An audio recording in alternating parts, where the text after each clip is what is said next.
నమస్తే, welcome to Aadya media. నేను మీ స్వర్ణ. ప్రస్తుతం మనతో పాటు ఉన్నారు సీనియర్ జర్నలిస్ట్, సినీ పరిశోధకులు ఇమ్మంది రామారావు గారు. నమస్తే అండి రామారావు గారు. రామారావు గారు, వైఎస్ఆర్సీపీ మీద ఈగ వాలిందనుకోండి, ఓకే, ఆ ఈగ వాలిన ఈగని ఎక్కడున్నా సరే గట్టిగా పట్టుకుని 4 తన్నే రోజా గారు. అంటే అంత ఫైర్ బ్రాండ్ గా ఉన్న రోజా గారు ఈ మధ్య ఎక్కడా కనిపించడం లేదు, అప్పట్లో జబర్దస్త్ చేసేవారు కాబట్టి ఆ వీకెండ్స్ లోనన్నా కనిపిస్తూ ఉండేవారు తెర మీద. ఇప్పుడు తెర మీద కనిపించడం లేదు, ఎక్కడా కనిపించడం లేదు. ఇప్పుడు రోజా ఎక్కడున్నారు? ఏదైనా ఫారెన్ టూర్ కి వెళ్ళారా అనేది కొంతమంది డౌట్. ఎక్కడైనా ఫారెన్ టూర్ లో ఉన్నారంటారా? ఇక్కడ మీరు అన్నారు కదా, ఎక్కడైనా ఈగ వాలినట్టయితే ఆ ఈగను పట్టుకొని తన్నేసి రోజా అని ఆవిడే బెల్లం అక్కడే పెడుతుంది, కేజీ బెల్లం పెట్టేస్తుంది. ఓ గుంపులుగా ఈగలు ముగుతాయి అన్నమాట. ఆ ఈగలేమో వీరోచితంగా చెల్లా చెదర చేసి చంపేస్తుంటుంది అన్నమాట. దానికి సరదా ఆవిడకి. అలాగే ఆవిడే నిప్పు రాజేసి మంట పెట్టి ఆ మంటతో దగ్గరున్న పరిసరాలన్నీ మండిపోతుంటే చూసి ఆనందించడం సరదా. వీరోచితంగా ఉంటుందన్నమాట ఆవిడ తాలూకు యాక్షన్స్ అన్నీ. ఏమైంది ఇప్పుడు ఇక్కడ ఈ మధ్యకాలంలో ఆవిడ్ని కాన్ఫిడెన్షియల్గా ఎవరూ తీసుకోవటం లేదు. ముఖ్యంగా జగన్మోహన్ రెడ్డి ఆవిడ తాలూకు చాప్టర్ క్లోజ్ అయిపోయింది. ఇకపోతే కొంతమంది పెద్దిరెడ్డి లాంటి వాళ్ళు చిత్తూరు జిల్లాలో వాళ్ళు ఎప్పటి నుంచో పెద్దరికం చెలాయిస్తున్నారమ్మా. వాళ్ళ మాట కాదనుకొని వాళ్ళకంటే ఎక్కువ నాకు పరపతి ఉంది అని రోజా అనుకుంటే వాళ్ళు ఊరుకుంటారా? పెద్దిరెడ్డి వాళ్ళు ఊరుకోరు కదా. తర్వాత వేసి నిన్నగాక మొన్న నువ్వు అప్పులు పాలైపోయి దుకాణం సర్దేసుకున్న దానివి ఈరోజు ఇక్కడ మణికొండలో ఇల్లు, చెన్నపట్నంలో ఇల్లు, నగిరిలో ఇల్లు, కోట్లాది రూపాయల కార్లు, ఎంత మళ్ళీ మామూలుగా నువ్వు ఎలా ఉండేదని ఎలా అయిపోయావు, నీ కూతురు ఎలా ఉండేది ఎలా అయిపోయావు, నీ మెయింటెనెన్స్ ఏమిటి, ఇదంతా చూస్తారు కదా. ఇప్పుడు ఎంతైనా వాళ్ళు ఇచ్చేది చాలా తక్కువ ఇస్తారు వాళ్ళు. అంటే కంపేర్ చేసుకున్నట్టయితే ఒక విషయం చెప్తున్నాను, కంపేర్ చేసుకుంటే జబర్దస్త్లో వచ్చే డబ్బు కంటే ఎమ్మెల్యేగా తక్కువే వస్తుంది. అవును కదా.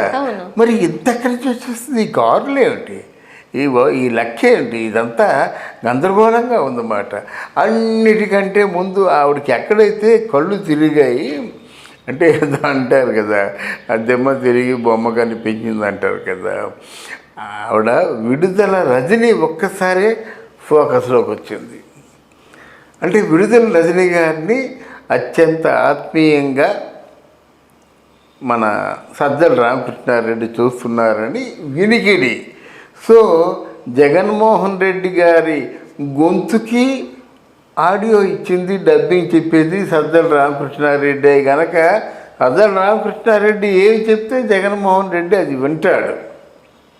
ఇకపోతే విడుదల రజనీ ఎంత గొప్ప చతురత ఉన్న వ్యక్తి అంటే, ఒకప్పుడు ఈ తాలూకు సాఫ్ట్వేర్ కంపెనీలో తెలుగుదేశం పార్టీలో చంద్రబాబు నాయుడుతో, అన్నా ఈ సాఫ్ట్వేర్ కంపెనీలో నాటినటువంటి, ఈ హైదరాబాద్లో నాటినటువంటి చిన్న మొక్కనన్నా నేను అని చెప్పింది. అలాంటిది ఇప్పుడేం చెప్తుంది చిలకలూరుపేటలోను, అన్నా నేను బతుకున్నానంటే మీకోసమే బతుకున్నాను నాన్న, నా జీవితం మీకోసం అన్నా అని చెప్పేసి మీరు చేసిన మేలు ఈ జన్మలో కాదు జన్మలకి మర్చిపోలేనన్నా అని ఏదో మొత్తాన్ని చెప్పింది ఆవిడ. అందువల్ల ఇందులో మనం అన్న అంటే ఆవిడకి మామూలుగా పార్టీ వాళ్ళకు అందరు కూడా అన్న అని చెప్పడం, ఎన్టీ రామారావు ఉన్నారనుకోండి, ఆయనకంటే పెద్దోళ్ళు అన్న అంటారు, చిన్నోళ్ళు అన్న అంటారు, అందరూ అన్న అంటారు అన్నమాట. అలాగే ఇక్కడ జగనన్న అన్నని ఉద్దేశిస్తూ మన చిలకలూరుపేటలో ఆవిడ చాలా ఆర్తితో దానికి చాలా ఆనందపడిపోయాడు ఎవరు, మన జగన్మోహన్ రెడ్డి గారు. తర్వాత ఈరోజు వైఎస్ఆర్ కాంగ్రెస్ పార్టీలో వినిపిస్తున్న మాట ఏమిటంటే, జగన్మోహన్ రెడ్డి గారికి ఈ రోజున అత్యంత ఆత్మీయంగా ఉన్నటువంటి మంత్రి గారు ఎవరు అంటే విడుదల రజనీ గారు. ఈ సంవత్సరంలోనే విడుదల రజని ఎన్ని పనులు చేయించుకుందంటే ఒక్కసారి చిలకలూరిపేట వెళ్తే చెప్తారు. ఆ చిలకలూరిపేట ఎందుకు, వైఎస్ఆర్ కాంగ్రెస్ పార్టీలో ఉన్న ఇతర మంత్రులు చెప్తారు ఎన్ని పనులు చేయించుకుందో, కోట్లు సంపాదించింది, ఎలా ఉండేది ఎలాగైపోయింది, ఎన్నంతస్తులు బిల్డింగ్లు కట్టేసింది, ఆ కార్లు ఏమిటి, ఆ తిరగడం ఏమిటి, జగన్మోహన్ రెడ్డి ఇవి లేకుండా ఏ పని పెట్టుకోకపోవడం ఏంటి, ఎక్కడికి వెళ్ళినప్పుడు కూడా ఆవిడ ఉండడం ఏంటి, ఈ మధ్యలో రోజేమైపోయింది, ఎక్కడ తప్పుడిపోయింది, అలాగే ఈ మధ్యలో కొడాలి నాని ఎక్కడికి వెళ్ళిపోయాడు, ఈ మధ్యలో వల్లభనేని వంశీ ఎక్కడికి వెళ్ళిపోయాడు, వీళ్ళంతా కూడా వాళ్ళ మన పేరు అనిల్ కుమార్ యాదవ్ అని చెప్పేసి నెల్లూరులో ఉంటాడనమాట. వీళ్ళందరూ ఏమైపోయారు అనేటువంటి ప్రశ్న మొదలయ్యిందన్నమాట. వీళ్ళెవరు లేరు. కొడాలి నాని నోరు లేదు ఇప్పుడు, అలాగే అనిల్ కుమార్ యాదవ్ నోరు నొక్కేశారు. తర్వాత ఏమో వల్లభనేని వంశీ ఎగరేసేస్తాను, తలకాయలు ఎగరేసేస్తా అని చెప్పినాడు. ఏదో ఆవేశం కొద్దిగా మాట్లాడలేమనండి అంటే మళ్ళీ రేపు పొద్దున్న తెలుగుదేశం పార్టీ వస్తున్నట్టు సిద్ధంగా ఉన్నారు వాళ్ళు, ఏదో ఆవేశం అంటున్నారన్నమాట. అందువల్ల ఇప్పుడు ఈ రోజా గారు అసలు ఏ మాట మాట్లాడినా నువ్వు అన్నట్టుగా అక్కడ ఏదైనా వాళ్ళనట్టిస్తే తన మీద దుడ్డు వాళ్ళనట్టుగా ఫీల్ అయిపోయి రోజా గారు పన్నెత్తి మాట అంటం లేదు.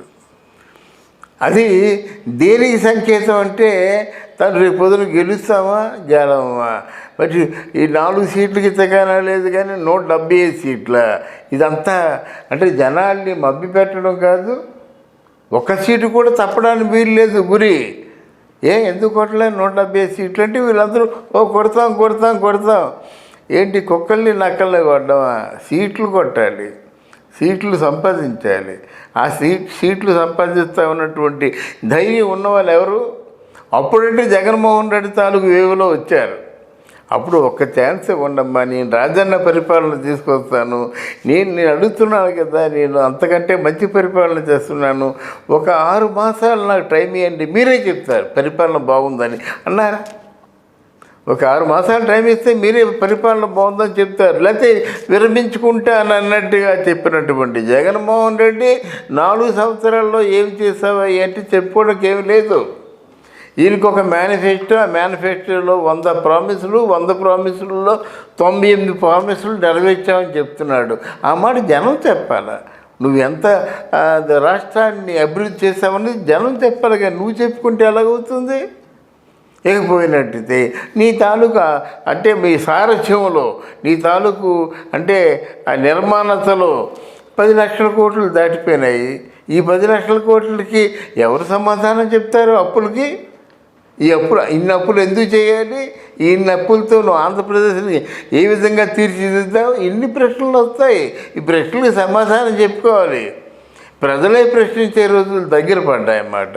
అందువల్ల అక్కడ జగన్మోహన్ రెడ్డి కాదు ఇంతవరకు మరి అంత వీరోచితంగా పోరాడి వీరోచితంగా మాట్లాడినటువంటి రోజా గారు కూడా సమాధానం చెప్పాలి కదా, లేకపోతే కొడతారు. ఈ మధ్యకాలంలో కొట్టారు అక్కడ సత్యనపల్లిలో ఎవరు అంబటి రాంబాబుని, ఈవిడిని ఎక్కడో కొట్టారు, ఆడవాళ్ళందరూ కూడా కొట్టారు. ఆ నగిరిలో ఎక్కడో వాళ్ళ నగిరిలోనే కొట్టారు ఆడవాళ్ళు.